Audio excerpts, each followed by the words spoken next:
Good morning, Facebook, YouTube, and Twitter. This is Rich again, back for the first video blog of the day for Friday, July 10th, 2015, around 5:25 in the morning, Billerica, Massachusetts. It's starting to rain. The rain is ending, and hopefully it clears up and it's going to be a nice day. Supposedly it's going to be 80 around here.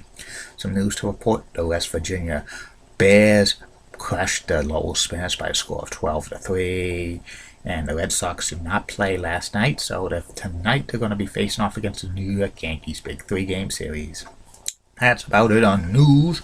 My first video subject of the day is my review of the WCW pay-per-view in 1996, the Great American Bash 1996, which happened on June 16th, 1996 in Baltimore, Maryland, at the Baltimore Civic Center. This was the first Great American Bash pay-per-view at the Baltimore Civic Center in 5 years since there was pay-per-view in professional wrestling history. Great American Bash 1991, and the main event was the Giant defending the WCW World Title against Lex Luger, plus a special tag team match, Nature Boy Ric Flair and Arn Anderson with Woman and Miss Elizabeth and Bobby the Brain Heenan, who came back to manage for one night only. He was a coach for Flair and Anderson, facing off against Kevin Green and Steve Mongo McMichaels of the NFL, plus other matches. And before the pay-per-view of the Great American Bash, they had 3 matches on the main event, which was on Superstation TBS before the Great American Bash pay-per-view. The first match was Rocco Rock of Public Enemy facing off against Jerry Saggs of the Nasty Boys. Rocco Rock won this one. The next match was VK Wall Street facing off against Jim Powers. A squash match. VK Wall Street beat Jim Powers with the Samoan drop, or we would call it the Wall Street Crash. And Hacksaw Jim Duggan facing off against Disco Inferno. Disco Fever. Disco Fever. Disco Fever. Yeah, yeah, yeah, yeah. Disco Fever. Disco Fever. Disco Fever, yeah, yeah, yeah, yeah. Hacksaw Jim Duggan won this one with the 3-point stance and a close one. 1, 2, 3, tough guy. Oh! And then these matches happened on the pay-per-view, which was called by Tony Schiavone and the American Dream, Dusty Rhodes. And at the top of the program, they acknowledged the death of Dusty Rhodes' former tag team partner, Dirty Dick Murdoch.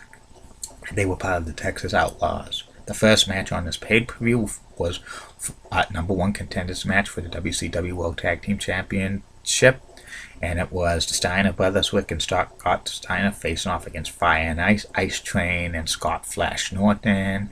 This was a good match, about 10 minutes and stuff. Lots of big moves, lots of rough moves. The Steiners won this one with Scott Steiner giving Ice Train a blotched Frankenstein. It was a decent match, but that blotched Frankenstein was awful.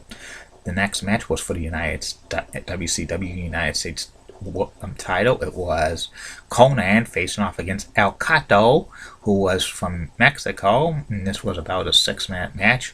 Conan won with a spine buster off the top rope with El Cato, and an okay match, but why did El Cato get a title shot for? He was not on WCW programming that much. The next match was Diamond Dallas Page DDP. The Diamond Cutter Bane facing off against Marcus Alexander Bagwell of the American Males. This was a typical DDP match. He beat Marcus Alexander Bagwell with the Diamond Cutter. DDP was going up the ranks in 1996 in WCW. The next match was for the WCW Cruiserweight Championship. It was the Man of 1,000 Holds, Dean Malenko, the current champion, facing off against Rey Mysterio Jr. This was Rey's WCW pay-per-view. And also doing commentating for this match was the Professor Mike Tenay, who this was his first time he was on WCW on television. Mike Tenay hosted the WCW Hotline for several months prior. He was giving commentary of Rey Mysterio Jr.'s background and stuff. Awesome match, about 18 minutes, back and forth, lots of near falls, great scientific match. Ending had Rey Mysterio Jr. tried to do a Hurricane Rana, but Gene Malenko reversed it, and then Dean will put Rey Mysterio in a pinning combination 1, 2, 3, and using leverage with the ropes to retain the WCW Cruiserweight Championship. Great match.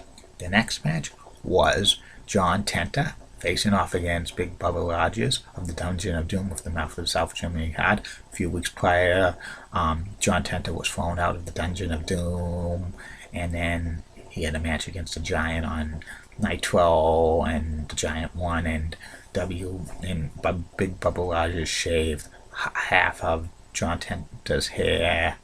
And then the next week, John Tenta says he's no longer a shark, he's no longer an avalanche or a fish, he's a man, John Tenta. And this was a great grudge match.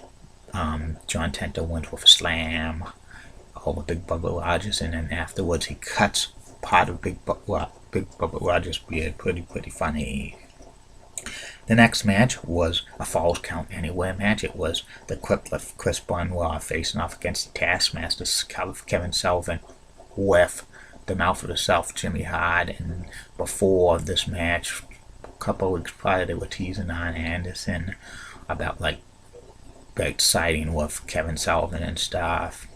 And this was a great Falls Count Anywhere match and stuff like that. Chris Benoit wins with a diving headbutt on Kevin Sullivan, and he beats up Kevin Sullivan. After the match afterwards, Arn Anderson comes down, his fellow Four Horsemen member, and he pushed Chris Benoit off, and they were teasing a breakup between Benoit and Anderson, but Benoit and Anderson beat up on Kevin Sullivan and to the other members of the Dungeon of Doom, named Big Bubba Rogers, the Barbarian, Hugh Morris, and Max Muscle come down.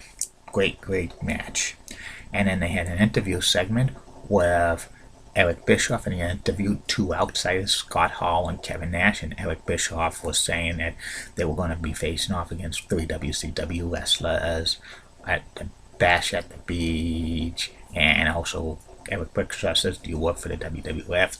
The outsiders didn't answer. And like Scott Hall says, "Who it is? Is it the Immortal Huckster or not the Nacho Man or Sting or whoever?" And then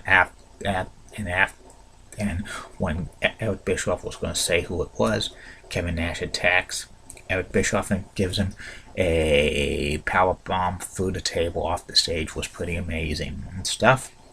And then they had like Eric Bischoff carry off on the stretcher. The next match was Sting facing off against Lord Steven Regal. Sting at this time was the WCW World Tag Team Championship with Lex Luger, and Lord Steven Regal said he was mad that WCW was having his spotlight taken away from him from other wrestlers coming in from other wrestling organizations. And before, like a couple weeks before the match, Lord Steven Regal slapped Sting when they signed the contract for this match on WCW television. And this was a decent match. Sting beats Steven Regal with a Scorpion Deathlock, but like 1996 Sting's star was kind of fading, and WCW he was being phased down the cards a little bit. And then the next match was a grudge tag team match. It was the Nature Boy Ric Flair, Woo, and his fellow Four Horsemen member, the Enforcer Arn Anderson, with woman Miss Elizabeth and Bobby the Brain Heenan as their coach. Bobby the Brain Heenan came out of the broadcasting booth for this one time only to coach Flair and Anderson, facing off against Kevin Green and Steve Michaels, two NFL players, and they were with the Macho Man Randy Savage, who was under suspension for WCW but was going to get reinstated.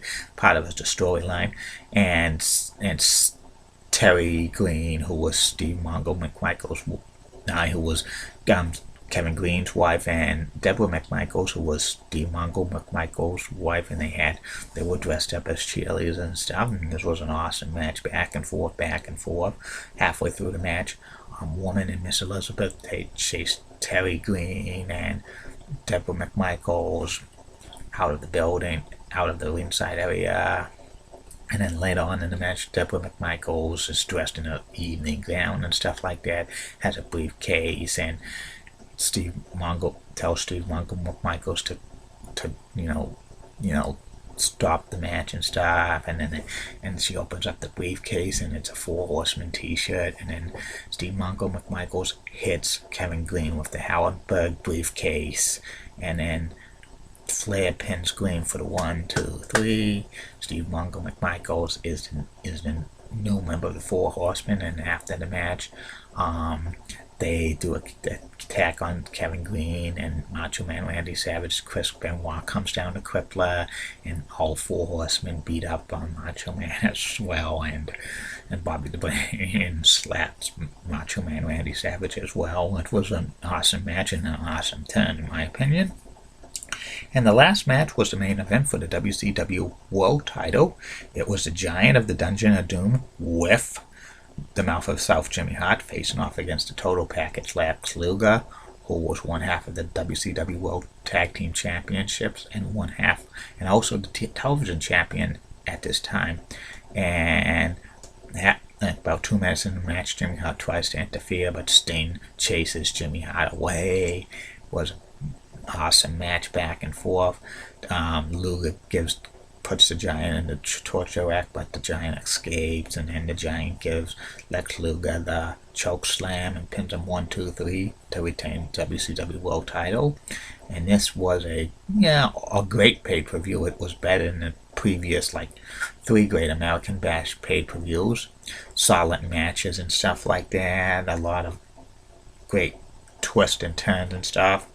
I give this Great American Bash pay-per-view a B+ and stuff. A lot of great matches and stuff. There was some stuff that didn't belong on this card, but it's you need to have a lot of great matches. But it was a solid pay-per-view. And next Monday I will be reviewing Great American Bash 1997. Later on today, 2 more video blogs. First video blog will be about the most likely landing spots for soon to be former ESPN host Keith Olbermann, and the third and final video blog of the night will be about actress and author and match game panelist regular Fanny Flagg. And keep calm, and I'm a Julie Bretton guy. Have a good day, Facebook, YouTube, and Twitter. Bye now.